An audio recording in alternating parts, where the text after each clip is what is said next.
স্বামী স্ত্রীর সম্পর্কটা হচ্ছে হাত আর চোখের মতো। হাত ব্যথা পেলে চোখ দিয়ে পানি ঝরে, আবার চোখ দিয়ে পানি ঝরলে হাত সেই পানি মুছে দেয়, ঠিক কিনা? স্বামী আর স্ত্রীর সম্পর্কটা এরকম হবে, হাত আর চোখ। হাত কেটে গেলে চোখ দিয়ে পানি পড়ে, আবার চোখ দিয়ে পানি পড়লে হাতই ওই পানি মুছে দেয়। সম্পর্কটা এরকম থাকার দরকার আছে না নাই? আছে। আল্লাহ তাআলা স্বামী স্ত্রীর সম্পর্ককে কোরআনে পোশাকের সাথে তুলনা করেছেন। ড্রেস, কস্টিউম, পোশাক। আওয়াজ করে বলেন, কিসের সাথে তুলনা করেছেন? পোশাক। কেন পোশাকের সাথে তুলনা করলেন?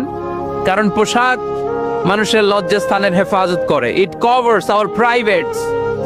পোশাক, ড্রেস এন্ড কস্টিউম, এটা আমাদের লজ্জাস্থানকে ঢেকে রাখে, আমাদের ঈমান বাঁচায়।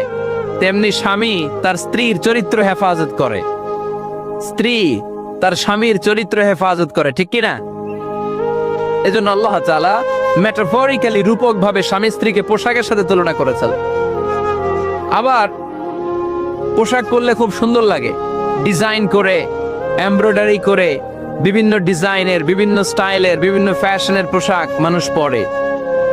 পোশাক পরলে মানুষের স্ত্রী বর্ধিত হয়, সৌন্দর্য বেড়ে যায়। ঠিক তেমনি নারীর চোখে পুরুষ সুন্দর, পুরুষের চোখে নারী সুন্দর, ঠিক কিনা?